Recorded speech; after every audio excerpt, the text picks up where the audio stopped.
The whisper of eternity echoes through the corridors of time.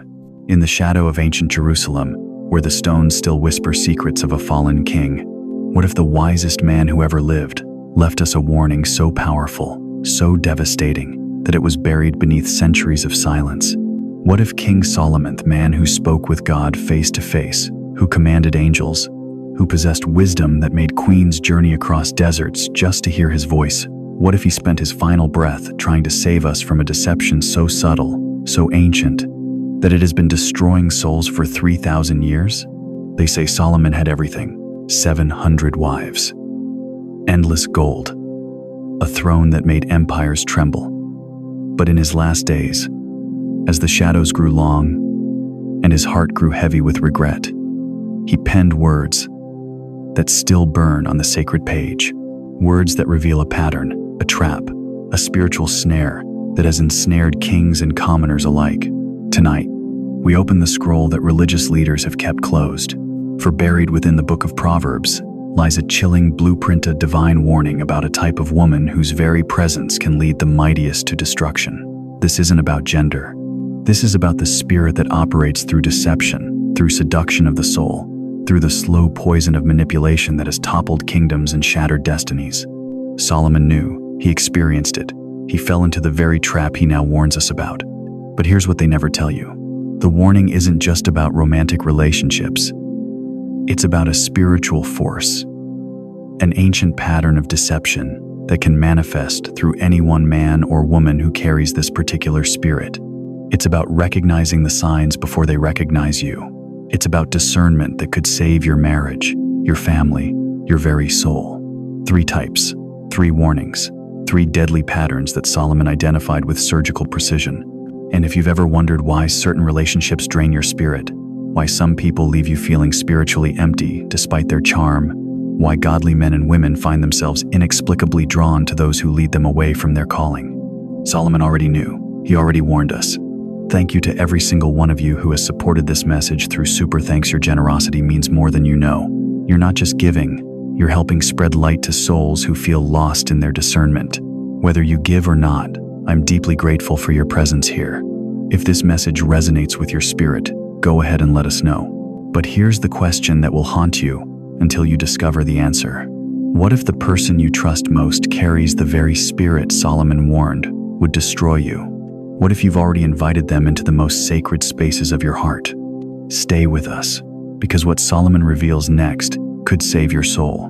In the golden corridors of time, where shadows dance with light and kings rise only to fall, there stands a figure whose very name whispers of wisdom beyond measure. Solomon, the man who spoke with God as a friend, speaks with a friend. The king whose throne gleamed with ivory and gold, whose ships brought peacocks and precious stones from the ends of the earth. When the Queen of Sheba journeyed across burning deserts just to hear his voice, she declared that not even half of his glory had been told to her. But tonight, we must speak of something the ancient scribes barely dared to whisper, something that has been hidden in the sacred silences between the verses. For Solomon, the wisest man who ever lived, carried within his heart a hunger that would ultimately devour his very soul. Listen carefully to what the scripture reveals. When Solomon was still young, still tender before the Lord, God appeared to him in a dream at Gibeon. In that sacred moment, suspended between heaven and earth, the Almighty spoke words that would echo through eternity. Ask what I shall give you. Think about that. The creator of all things, the one who holds galaxies in his palm, offering to grant any desire of a mortal heart. Solomon could have asked for long life. He could have demanded the destruction of his enemies, the expansion of his borders, treasures beyond counting. But instead, this young king, standing in the shadow of his father David's legacy, whispered words that moved the very heart of God.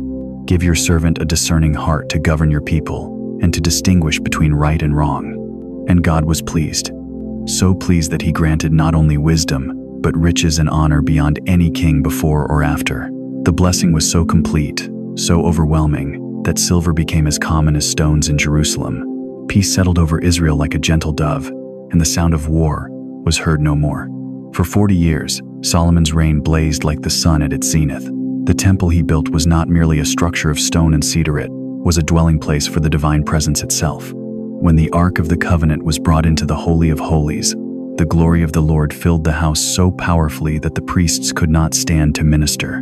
This was Solomon at his peak, wisdom flowing from his lips like honey, justice flowing from his throne like a river. The nations trembled before Israel's God, and kings brought tribute from the uttermost parts of the earth. But deep within the king's heart, something else was stirring, something that would prove more dangerous than any enemy army, more destructive than any plague or famine, a hunger that wisdom could not satisfy. The scripture tells us simply, almost casually, King Solomon loved many foreign women. But these words carry the weight of cosmic tragedy. For Solomon didn't merely love, he consumed 700 wives, 300 concubines, 1,000 hearts beating in his palace, 1,000 souls bound to his desires. Yet this was not merely the lust of flesh. This was something far more sinister, far more spiritually devastating. Each marriage was a covenant. Each bride brought with her the gods of her fathers: Ashtoreth of the Sidonians, Milcom of the Ammonites, Chemosh of the Moabites, gods that demanded not just worship, but sacrifice. Solomon, the man who had built the temple of the living God, began erecting high places for these abominations. The hands that had once lifted in praise to Yahweh now kindled fires on foreign altars. The heart that had once burned with divine wisdom now turned cold toward the God who had made him great. But here's what the scribes barely dared to record, what has been whispered only in the sacred margins of ancient texts. Solomon wasn't just collecting wives. He was collecting spiritual principalities. Each woman brought not just her beauty, but the spiritual powers that governed her people. The wisest man alive was being systematically seduced by the kingdoms of darkness. 1 Kings chapter 11 contains some of the most heartbreaking words in all of Scripture. When Solomon was old, his wives turned his heart after other gods, and his heart was not fully devoted to the Lord his God, as the heart of David his father had been. When Solomon was old, notice that phrase. This wasn't the rebellion of youth, the hot-blooded passion of inexperience. This was the calculated apostasy of a man who had walked with God for decades, a man who had built the temple, a man who had been visited by the divine presence, not once, but twice. The Hebrew word for turned here is the same word used to describe a river changing its course. Solomon's heart didn't simply drift, it was deliberately diverted, channeled away from the source of life toward the depths of spiritual death. And God, who had appeared to him in glory, who had granted him every desire, now spoke words that must have shattered the very foundations of heaven. Since this is your attitude, and you have not kept my covenant and my decrees, which I commanded you, I will most certainly tear the kingdom away from you and give it to one of your subordinates. Solomon didn't lose his crown in battle. He lost it in a bedroom. He didn't fall to the sword of an enemy. He fell to the whispered promises of lovers who served other gods. Think of a vine that blooms too wide, reaching for every source of water, every patch of sunlight, until its roots can no longer sustain the weight of its own appetite. The very abundance that should have been its glory becomes the instrument of its destruction. This was Solomon, blessed beyond measure, yet cursed by his own unchecked desires. The man who could discern the thoughts of others could not discern the motives of his own heart. But why does this matter to us today? Because Solomon's fall wasn't merely personal, it was prophetic. In his tragic descent, we see the pattern that has destroyed countless souls across the centuries. The seduction isn't always sexual. Sometimes it's spiritual, sometimes it's emotional. Sometimes it's the slow compromise of truth for the sake of peace, the gradual erosion of conviction for the comfort of acceptance. Solomon's wives didn't merely share his bed, they shared his heart. And a divided heart, the scriptures tell us, is unstable in all its ways. As we prepare to uncover the specific warnings Solomon left for us, remember this: the king who possessed all wisdom fell not because he lacked knowledge, but because he trusted his heart more than he trusted his God. The man who wrote, "Trust in the Lord with all your heart, and lean not on your own understanding," ultimately leaned on his own understanding and trusted the whispers of hearts that did not know the Lord. What Solomon discovered in his fall, he encoded in his warnings. And those warnings, written in the blood of his own experience, may be the most important words you ever hear. In the chambers of his palace, where the air still carries the scent of frankincense and the echo of his prayers, King Solomon sits with parchment and ink. The man who once commanded demons, who spoke with animals, who possessed the wisdom of heaven itself, now writes with trembling hands. What he records will haunt humanity for millennia.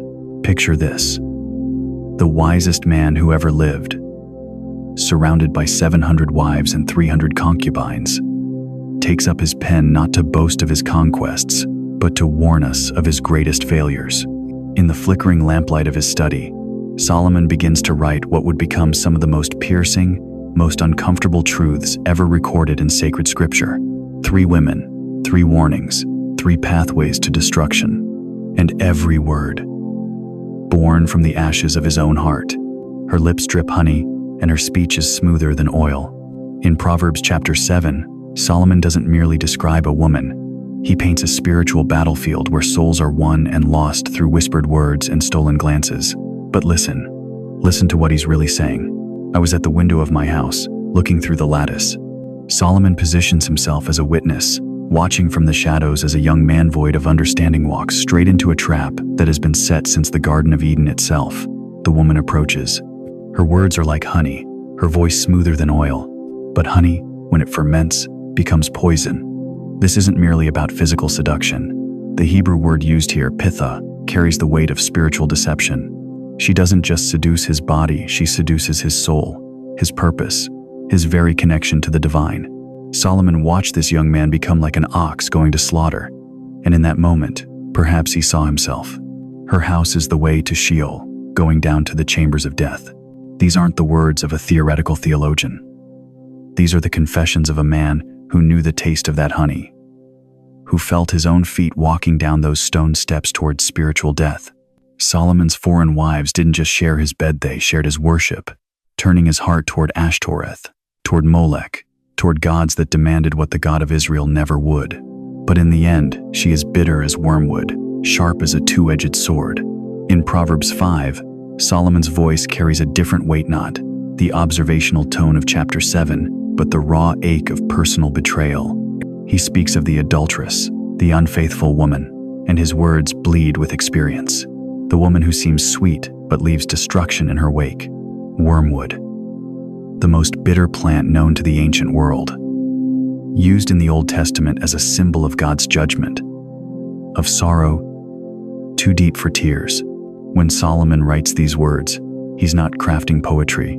He's describing the taste left in his mouth by relationships that promised everything and delivered spiritual death. Her feet go down to death. Her steps take hold of Sheol. But here's what makes Solomon's warning so haunting. He's not just warning against physical adultery. The Hebrew nasha zara, strange woman, foreign woman, carries covenant implications.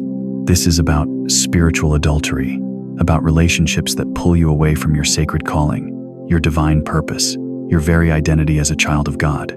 Solomon married daughters of Pharaoh, women of Moab, women of Ammon. Each marriage seemed politically wise, strategically sound. But with each union, each altar built to foreign gods, each compromise of his faith, the honey turned to wormwood.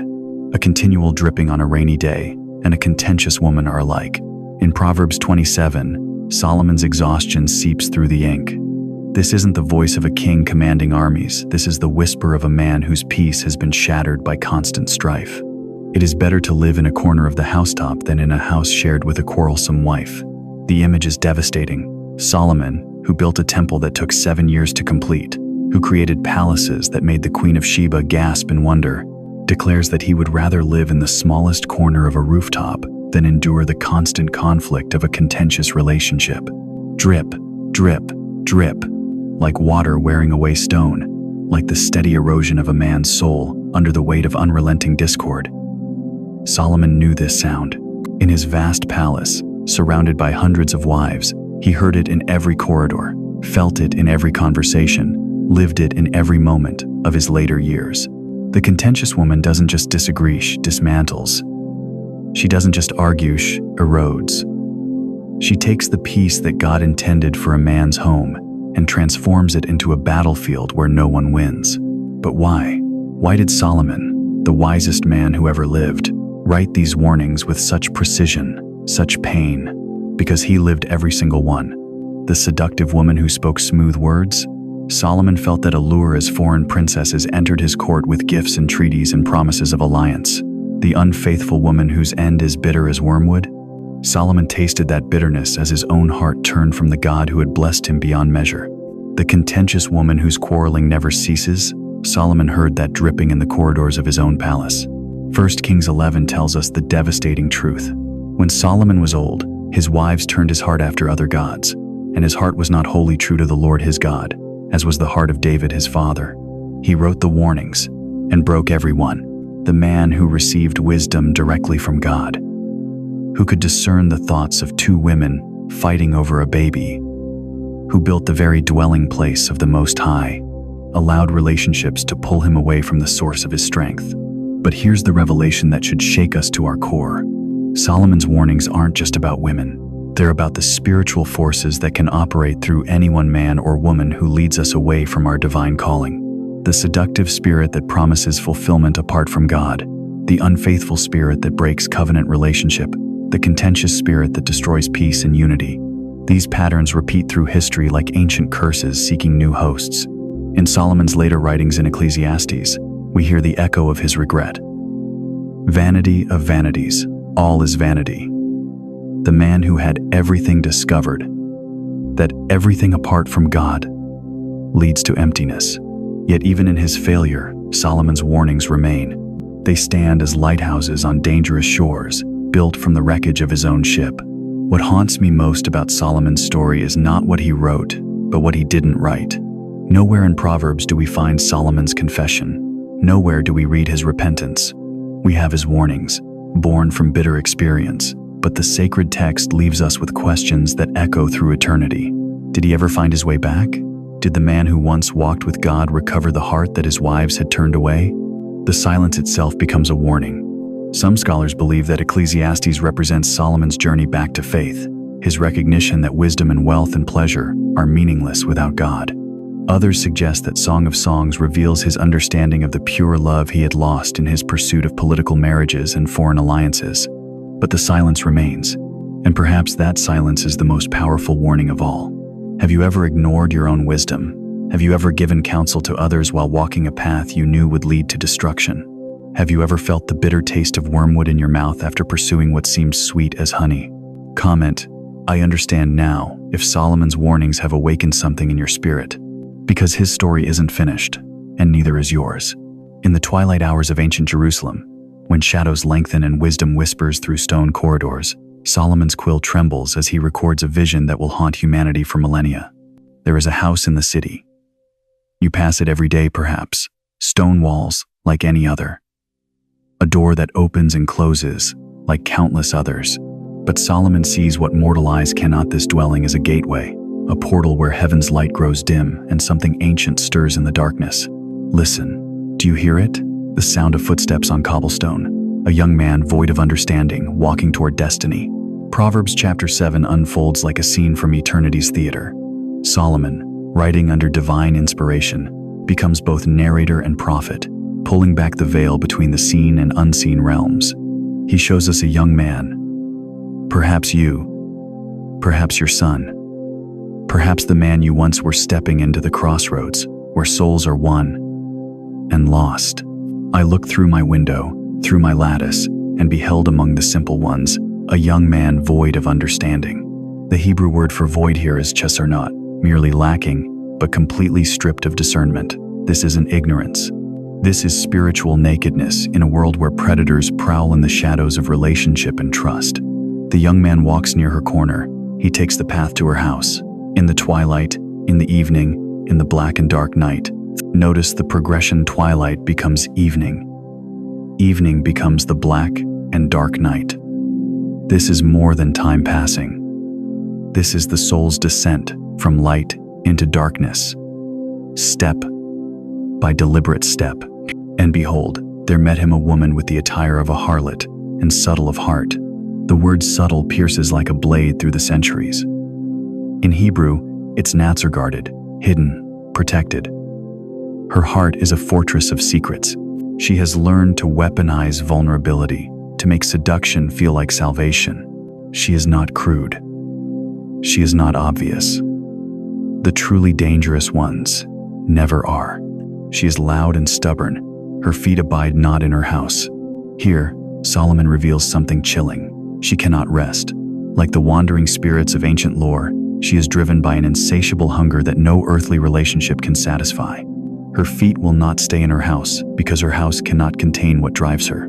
The sages whisper that such restlessness is the mark of one who has made covenant with emptiness itself. So she caught him and kissed him, and with an impudent face said unto him. The Hebrew word for caught is chazakto, seize, to overpower, to take by force. Yet notice feels no violence. To him, it feels like choice. To him, it feels like love. This is the masterstroke of spiritual seduction, making slavery feel like freedom. Her words flow like honey from the honeycomb. I have peace offerings with me. This day have I paid my vows. She speaks the language of the faithful. She mentions vows, offerings, sacred duties. The most dangerous deception always wears the mask of righteousness. I came forth to meet thee, diligently to seek thy face, and I have found thee. Do you hear the counterfeit in her words? She speaks like the bride in Song of Songs, like the soul seeking her beloved. But this is inversion, perversion, Satan's twisted echo of heaven's own love song. Come, let us take our fill of love until the morning. Let us solace ourselves with loves. The word she uses for love is dotem, physical love, sensual love. But notice what's missing. There is no covenant, no commitment, no sacred bond. Only consumption, only taking, only the filling of an emptiness that can never truly be filled. Solomon's vision grows darker. With her much fair speech, she caused him to yield. With the flattering of her lips, she forced him. The word forced here is the same Hebrew word used for rapanadak, yet he feels no violation. He believes he is choosing. This is the mystery of spiritual seduction. The victim becomes willing participant in his own destruction. He goeth after her straightway, as an ox goeth to the slaughter, or as a fool to the correction of the stocks. The ox knows not that it dies. It follows the familiar path, trusting the hand that has fed it, unaware that today the path leads to a different destination. The ox's tragedy is not rebellion, it is trust misplaced, till a dart strike through his liver, as a bird hasteth to the snare, and knoweth not that it is for his life.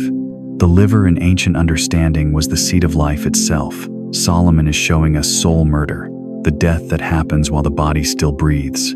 But here, beloved ones, is where Solomon's warning transcends the physical and enters the realm of the spirit. This woman in Proverbs 7 is more than flesh and blood. She is archetype, symbol, representation of every force that seeks to seduce the soul away from its true calling. She represents the spirit of seduction that can operate through anyone, man or woman, who has learned to use intimacy as a weapon, trust as a trap, and love as a lie. Her house is the way to hell, going down to the chambers of death. The Hebrew word for hell here is Sheol, not merely a place, but a state of being separated from life itself. Her house becomes a portal, a gateway where the soul begins its descent into spiritual death. Solomon understood what we often miss. Seduction is never about the body alone. It is about the slow, systematic dismantling of discernment. It begins with flattery that feels like recognition, continues with promises that sound like provision, and ends with a choice that feels like freedom but leads to chains. This pattern echoes through every generation. It manifested in Eden when the serpent whispered to Eve. It appears in David's palace when Bathsheba became the instrument of a king's downfall. It emerges wherever the sacred boundaries God has set are slowly, sweetly eroded by voices that promise more life but deliver only death. The seductive spirit Solomon warns against walks among us still. It speaks through the friend who slowly draws you away from your calling. It whispers through the relationship that feels intoxicating but leaves your spirit drained. It operates through anyone who uses emotional manipulation, spiritual flattery, or relational pressure to lead you away from the path of righteousness. But how do we recognize it before it's too late? Solomon gives us the answer in the very structure of his warning. The seductive spirit cannot hide its restlessness, its need to control, its inability to honor boundaries. It reveals itself in the way it speaks, always taking, never truly giving, always consuming, never truly nourishing. As we prepare to explore Solomon's next warning, remember this: the most dangerous predators don't announce themselves. They don't come with fangs bared and claws extended. They come with honey on their lips and promises in their eyes. But Solomon has given us eyes to see and ears to hear.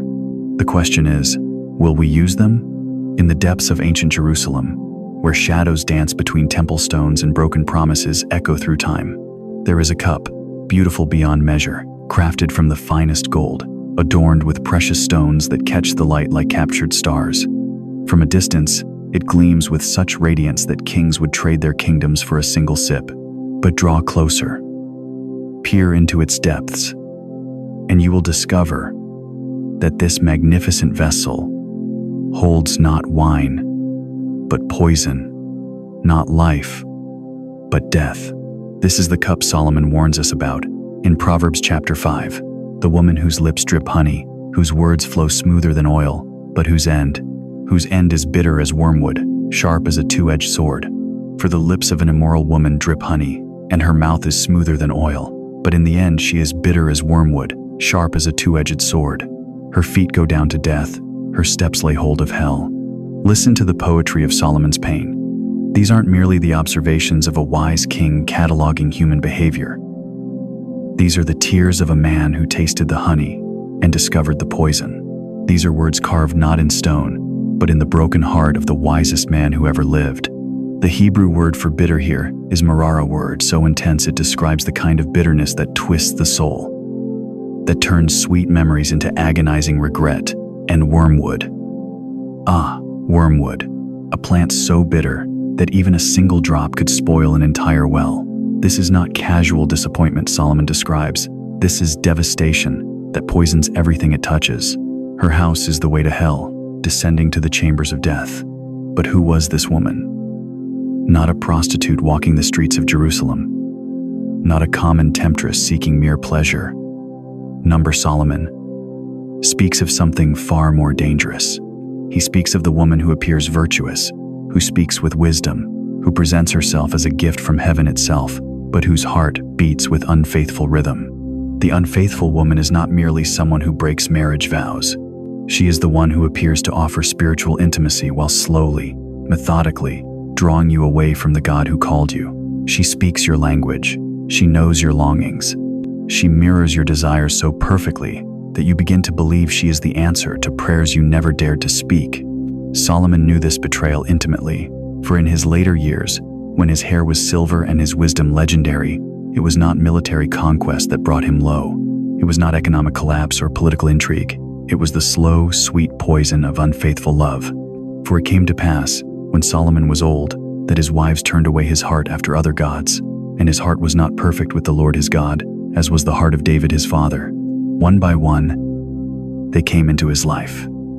Daughters of foreign kings, each one beautiful, each one charming, each one carrying the worship of strange gods, hidden in the folds of her royal garments. They didn't demand that Solomon abandon Yahweh overnight.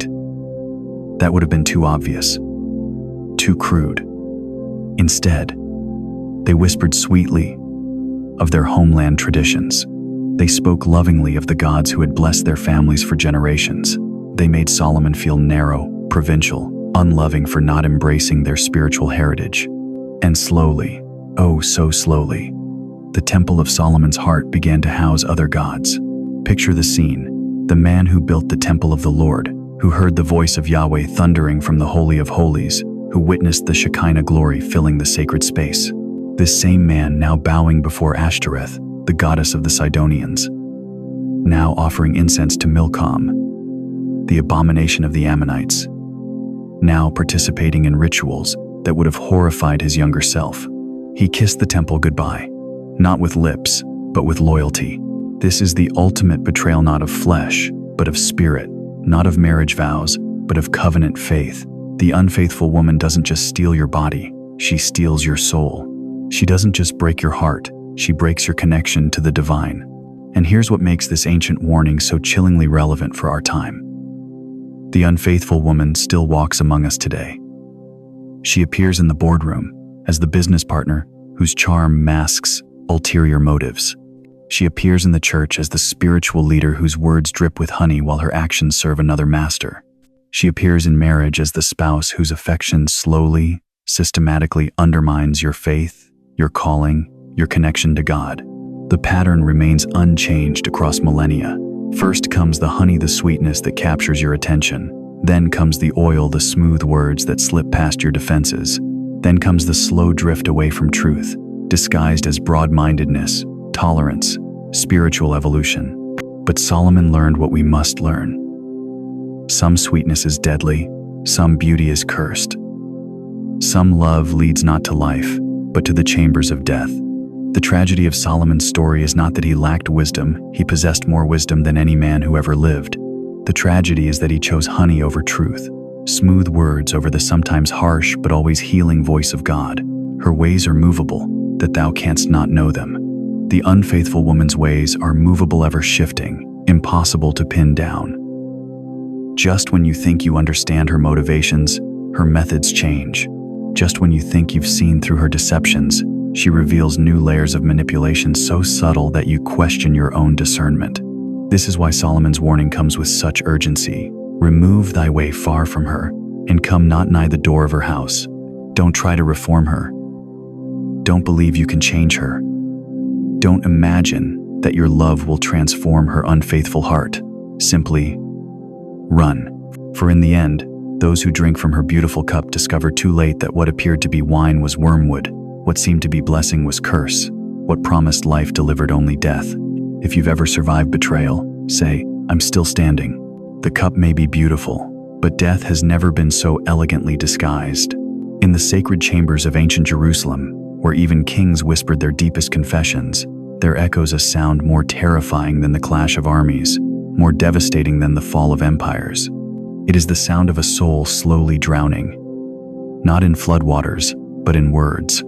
Solomon knew this sound intimately.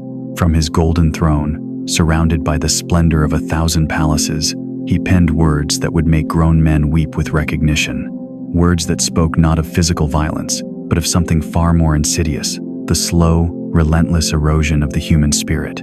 It is better to dwell in a corner of the housetop than with a brawling woman in a wide house. Picture this scene with me. Here stands the wisest man who ever lived, a king who commanded the respect of nations, who built the very temple of Godand, yet he speaks of hiding, of retreat, of seeking refuge in the smallest, loneliest corner of his own palace rather than facing what waits below. What kind of force could drive a king to his rooftop? The Hebrew word Solomon uses here is midian, not just an argument, but warfare. This isn't about occasional disagreements or passionate discussions. This is about systematic emotional siege. Solomon is describing a woman whose very presence transforms a home from sanctuary into battlefield, whose words don't build up but systematically tear down. But here's what chills the blood. Solomon doesn't stop with that warning. In Proverbs 27, he gives us an image so haunting, so precise, that 3,000 years later it still makes us shiver. A continual dropping in a very rainy day and a contentious woman are alike. Close your eyes and hear it, that sound, drip, drip, drip, at first barely noticeable, perhaps even rhythmic, almost soothing. But as the hours pass, as the days stretch into weeks, that gentle sound becomes torture. It penetrates your sleep, invades your thoughts, wears grooves in your sanity. The ancient sages understood what modern psychology has only recently discovered, that the human spirit can endure sudden trauma better than sustained erosion. A man can survive a storm, but the constant dripping will drive him to madness. This is the contentious woman's weapon, time. She doesn't destroy with explosive rage that would be too obvious, too easily identified. Instead, she employs the patience of water against stone. Critical words that seem small in isolation but, spoken day after day, year after year, carve canyons through the soul. Questions that sound like concern but carry the poison of doubt. Observations that masquerade as help but deliver wounds that never heal. Why did you say that? Drip. I'm just trying to help you see. Drip. Don't you think you should? Drip. Each comment, each sigh, each disappointed glance adds another drop to the deluge. And like the persistent water that eventually splits the mighty boulder, her words slowly fracture the spirit of those around her.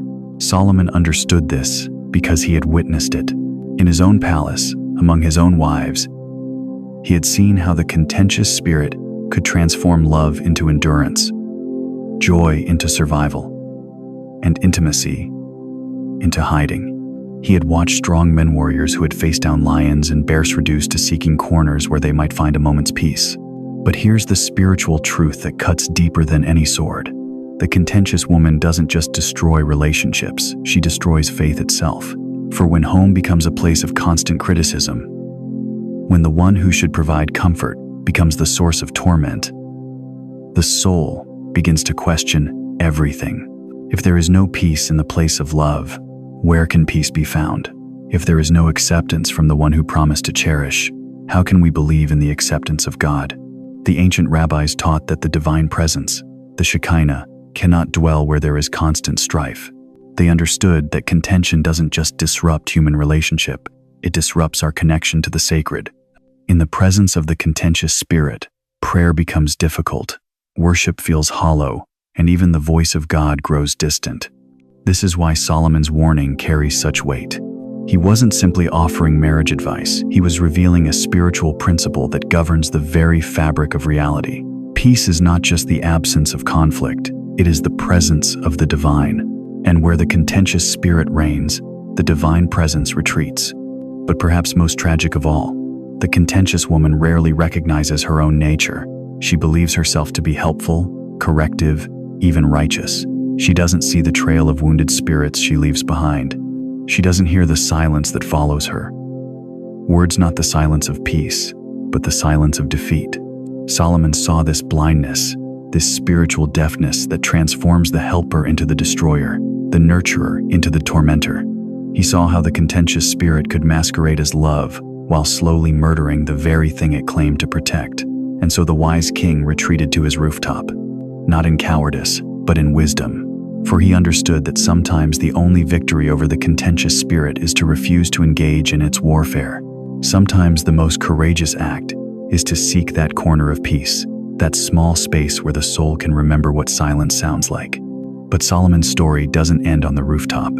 For in recognizing the contentious woman, he also revealed her opposite, the woman whose words bring life, whose presence creates sanctuary, whose spirit draws the divine near. In the silence between heartbeats, in the pause between prayers, there lives a truth so sacred, so necessary, that without it, even the wisest among us fall. Here, in the fading light of Solomon's reign, we discover the most haunting verse ever penned by human hand.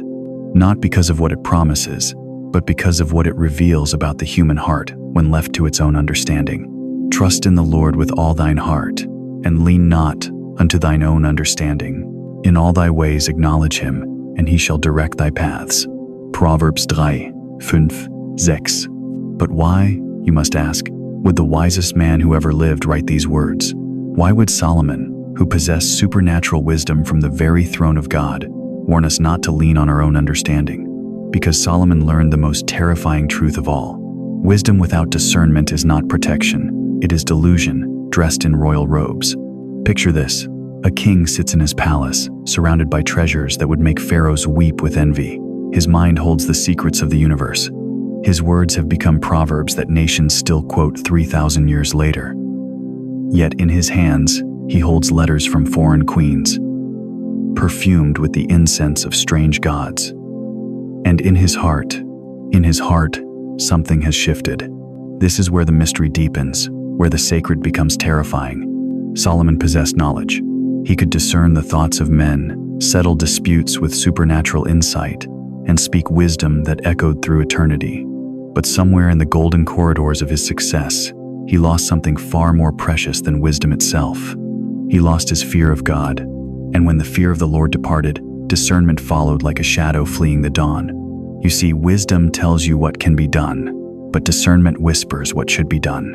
Wisdom opens doors. Discernment shows you which ones lead to destruction.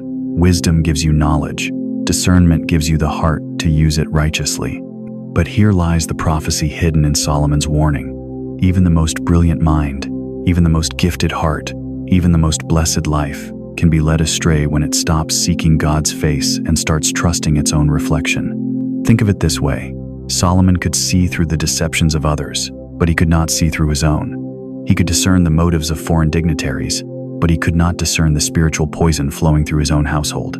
He could solve the mysteries of the Queen of Sheba, but he could not solve the mystery of his own hardening heart. This is why his final warning echoes through the corridors of time like a cry from the depths. Trust in the Lord with all thine heart, and lean not unto thine own understanding. All thine heart, not most of it, not the convenient parts, not the portions that don't interfere with your desires, your relationships, your carefully constructed life, all of it. Because partial trust is not trust at all. It is negotiation with the divine. And God does not negotiate with hearts that have already decided what they want to hear. Solomon learned this truth in the most painful way possible. His foreign wives, beautiful as the dawn, wise in their own ways, brought with them more than culture and political alliance. They brought the whisper of other gods, the seductive promise that perhaps the God of Israel wasn't the only path to wisdom, to power, to fulfillment. And Solomon, in all his wisdom, could not discern the trap because he had stopped asking God to show him the trap. Here is the prophecy written in his blood, in his tears, in his regret. You can be wise and still make a fatal mistake. You can have knowledge and still choose destruction. You can be blessed beyond measure and still lose your soul, not because you lack wisdom, but because you trust your wisdom more than your God. Discernment is not an intellectual exercise. It is a spiritual gift that flows only to those who remain humble before the throne, who continue to ask not, "What do I think?" but "What does God say?" Not what feels right, but what is right. Not what serves my desires, but what serves His glory. And here, in this forgotten prophecy, lies the key to everything. You don't just need a heart that loves, you need eyes that see. You need the ability to look beyond the surface, beyond the charm, beyond the flattery, beyond the immediate pleasure, and see the spiritual reality underneath. You need to see not just what someone says, but what Spirit speaks through them.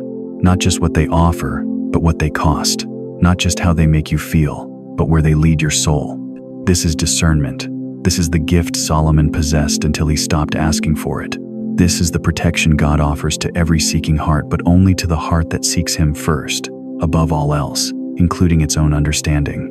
The question that pierces the silence now is this: are you trusting your heart, or are you trusting the one who sees your heart? Because in the difference between those two choices lies the difference between Solomon's beginning and Solomon's end, between wisdom that builds kingdoms and wisdom that destroys them, between the love that elevates and the love that devastates. Ask God for discernment right now, not tomorrow, not when it's convenient, now.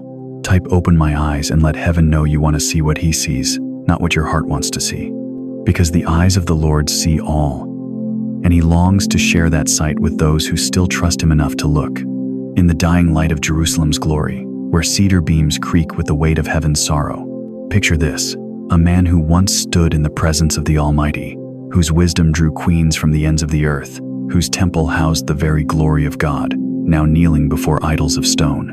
The same hands that built the house of the Lord now kindle fires for demons.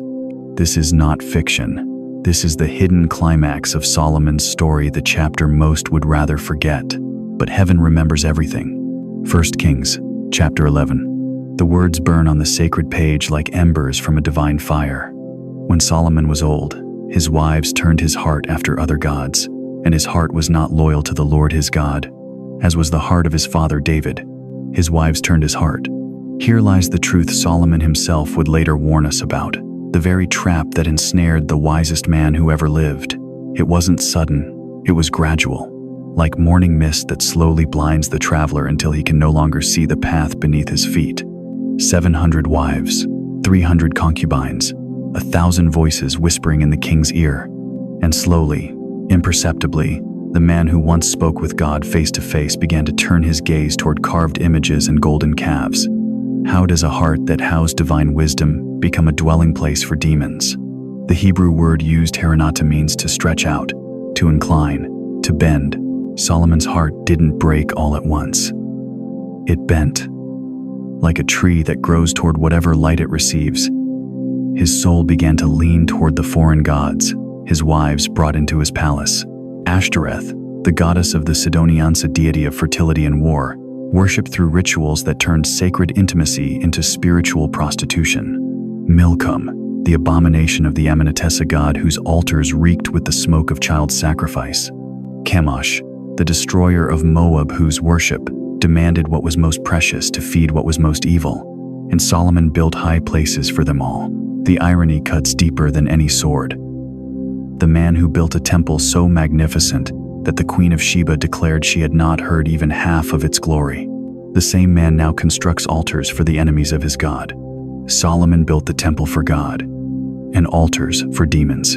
Can you feel the weight of that betrayal?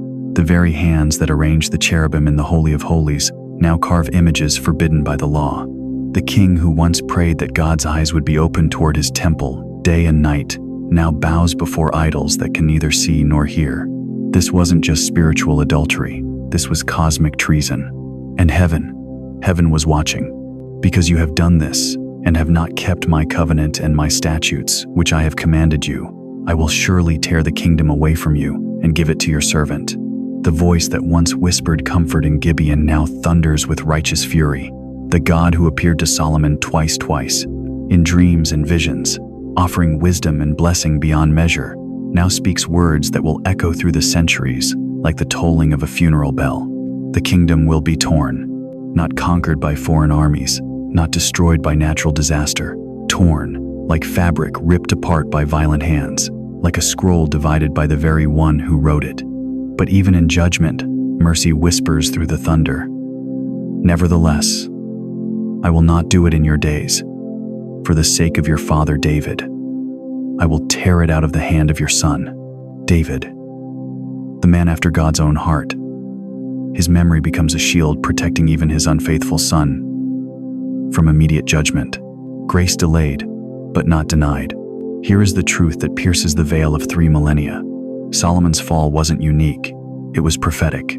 Every man who has ever trusted his heart to those who lead him away from God has walked this same path. Every woman who has allowed ungodly influences to bend her soul toward compromise has felt the same gravitational pull that destroyed the wisest king. The seductive woman Solomon warns us about in Proverbs? He was writing from experience. Her lips drop honey, her words are smoother than oil, but in the end, she is bitter as wormwood, sharp as a two-edged sword. Solomon knew this not as theory, but as testimony, not as observation, but as autobiography. The contentious woman whose presence makes a man flee to the corner of a rooftop rather than share a wide house. Solomon had lived in that wide house. He had felt the walls closing in despite their grandeur.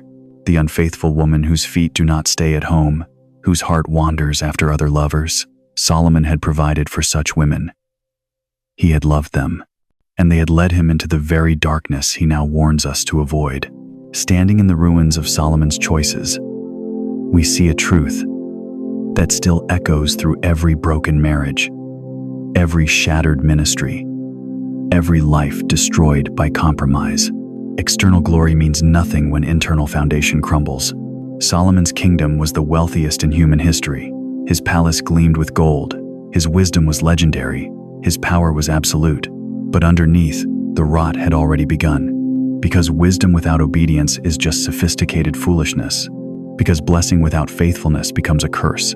Because building for God while serving demons is constructing your own destruction. The wisest man who ever lived became a warning written in the stars. Guard your heart above all else, for from it flow the springs of life. Solomon's wives didn't destroy him. They revealed what was already there, a heart that had begun to wander, a soul that had started to bend, a king who had forgotten that all earthly thrones are temporary, but the throne of heaven is eternal. This isn't just about one man, it's a warning to us all. The same God who tore Solomon's kingdom will not hesitate to tear apart any life, any relationship, any ministry that chooses idols over the one who created them. But here's the mystery that still whispers hope through the rubble. Even in his failure, Solomon's words of warning became a gift to every generation that would follow. His fall became our foundation. His mistake became our map. The king who fell in love with the wrong women spent his final years teaching us how to recognize them. The man who built altars to demons used his last breath to point us back to the one true God. In his greatest failure, Solomon gave us his greatest gift, the wisdom to see the trap before it closes. In the twilight of kingdoms, when the last echo of Solomon's glory fades into silence, a whisper emerges from the ruins, softer than judgment, deeper than mercy. The golden throne sits empty now. The temple courts, once filled with the wisdom of nations, echo only with the wind of divine sorrow. Solomon's man who held eternity in his hand has fallen. The kingdom splits like a broken heart. Israel fractures. The lineage that carried the promise of ages seems shattered beyond repair. But in the sacred mathematics of heaven, failure is never the final equation. Listen closely. Do you hear it? The sound of a divine pen, still writing. For this is the mystery that religious scholars have wrestled with for millennia. How does a holy God work through unholy vessels? How does perfect love redeem imperfect choices? How does the Almighty weave redemption from the very threads of rebellion? Solomon's warning about the seductive, the unfaithful, the contentious, these weren't just ancient observations. They were prophecies written in personal pain. Each word carved from his own spiritual wreckage. Each verse bleeding with the cost of compromise. He had walked the very path he now warned others to avoid. But here's what makes the story breathtaking. Even as Solomon's kingdom crumbled, even as his heart grew cold, even as foreign gods claimed the temple courts, God was already preparing the next chapter, not through perfection, but through redemption. Not despite the brokenness, but because of it. The silence between the Old and New Testament isn't empty, it's pregnant with promise. 400 years of seeming silence, 4 centuries where heaven appeared closed, where prophecy seemed dead, where the voice that spoke to Moses, to David, to Solomon himself fell silent. Yet in that sacred pause, in that divine held breath, the greatest plot twist in human history was taking shape. From the fractured lineage of a fallen king, from the very bloodline that had been compromised by the women, Solomon warned us about God was preparing to birth his masterpiece. Not Solomon the wise, but Jesus the Redeemer. Not the son who fell to temptation, but the son who would overcome it. Can you see the poetry of it? The divine irony that makes angels weep with wonder. Where Solomon failed through wisdom, Jesus would triumph through humility. Where Solomon stumbled through compromise with foreign women and their gods, Jesus would stand firm against every temptation the enemy could devise. Where Solomon's marriages led him away from the Father, Jesus would remain unmarried, wholly devoted to his divine mission. The greater Son of David had come, the true king who would never lose his kingdom because he would give it away. The one who understood that real power comes not from accumulating wives and wealth, but from laying down one's life. And here's the whisper that changes everything. Jesus didn't come despite Solomon's failure. He came because of it. Every broken choice, every compromised decision, every warning Solomon gave about the dangers of spiritual seduction, all of it was preparation for the one who would face the same temptations and emerge victorious. In the wilderness, Satan offered Jesus kingdoms, power, the very things that had corrupted Solomon. But where the wise king had gradually surrendered his heart, the true king declared, "Get behind me, Satan, for it is written, you shall worship the Lord your God, and him only you shall serve." The lineage wasn't lost, it was being refined. Through every generation between Solomon and Jesus, through kings who failed and prophets who warned, through exile and return, through temple destruction and restoration, God was writing redemption with nail-scarred hands. And today, right now, as you hear these words, that same redemptive power is still at work. Solomon's warnings about spiritual seduction, about the danger of allowing anyone to turn your heart from God, these aren't just ancient history, they're present-day revelation. You see, the kingdom was lost, but not the lineage. Every time you choose God's wisdom over worldly charm, you're part of that lineage. Every time you recognize spiritual manipulation and walk away, you're honoring Solomon's warning and Jesus' victory. Every time you choose the narrow path over the broad one, you're proving that God can still write beautiful stories from broken beginnings. The discernment Solomon wished he had maintained, it's available to you. The wisdom he possessed but failed to follow, it's yours through Christ. The relationship with God that he compromised, it's been restored through the blood of the Lamb. There is still time. The pen of heaven is still moving. Your story is still being written. If you've fallen for the very deception Solomon warned about, if you've trusted the wrong people, made the wrong choices, compromised in ways that haunt your nights, listen to this sacred truth. God specializes in second chances. He is the God of the remnant, the Redeemer of the lost, the one who makes all things new. The same voice that called to Adam in the garden, that grieved over Solomon's choices, that announced the birth of Jesus in Bethlehem, that voice is calling your name tonight. Not in condemnation, but in invitation. Not to perfect yourself, but to let him perfect his love through you. There is still time. Comment, God, rewrite my story. Because the greatest truth about God isn't that he prevents us from falling, it's that he never stops lifting us up. Conclusion. And so the scroll closes, but the ink is still wet. We have walked with kings through the corridors of eternity. We have watched wisdom turn to warning, glory transform into grief. From the golden throne of Solomon to the shadow of the cross, from ancient Jerusalem to your living room tonight, the story has been unfolding, page by sacred page, heartbeat by divine heartbeat. But here is the truth that makes angels hold their breath. This was never just about Solomon. This was never merely about ancient women in forgotten kingdoms. This was about you. About now. About the spiritual battle raging in the invisible realm, while we debate politics and chase dreams and wonder why the world feels so broken. Solomon's warnings echo through time because the spirits he encountered never died. They simply found new vessels, new voices, new ways to seduce the children of promise away from their calling. The seductive spirit that whispers, "You deserve this." The unfaithful spirit that promises, "No one will know." The contentious spirit that declares, "You're right to be angry." They are still here, still hunting, still patient. Look around you. How many kingdoms have fallen to the same ancient deceptions? How many marriages destroyed by the very patterns Solomon mapped with surgical precision? How many destinies derailed by the failure to discern between what glitters and what is gold? We are living in Solomon's prophecy. Every divorce that began with misplaced trust, every leader who fell to flattery, every heart that chose temporary pleasure over eternal purpose, every soul that traded discernment for desire. The warnings echo from 3,000 years ago, but the headlines write themselves today. But here's where the story takes its most breathtaking turn. We are not reading ancient history. We are living in the days when prophecy breathes, when divine patterns repeat, when the very warnings Solomon etched in sacred verse are being fulfilled in real time. The spiritual blindness he feared, the deceptions he mapped, the falling away he witnessed, all of it swirling around us like wind before the storm. Yet in this darkness, in this confusion, in this hour when discernment seems rarer than rubiest, the light still shines. The same God who spoke to Solomon in dreams still whispers to hearts in the night. The same Spirit that granted wisdom to judge between two mothers still grants understanding to those who ask. The question that haunts heaven is this: will you listen? Will you see beyond the charm to the character? Will you look past the words to the spirit behind them? Will you choose the narrow path when the broad one promises easier passage? Will you trust the ancient warnings when modern voices call them outdated? For we stand at the crossroads Solomon knew too well. The choice between wisdom and seduction, between faithfulness and compromise, between the voice of God and the whispers of lesser gods who promise everything and deliver ashes. The kingdoms rise and fall, but the choice remains the same. The names change, the fashions shift, the technology advances, but the heart of man, and the spirits that seek to claim it, remain as they were in Solomon's day.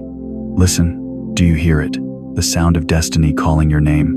Not to perfection, Solomon himself proved that impossible, but to discernment, to watchfulness, to the kind of spiritual alertness that recognizes the ancient patterns dressed in modern clothes.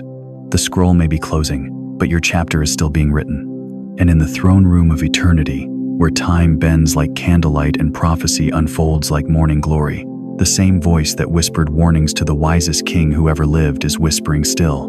Choose wisely, trust carefully, love deeply, but love with eyes wide open. For in the hands of God, even a fallen king's warnings can become a roadmap to redemption. Even ancient failures can illumine modern paths.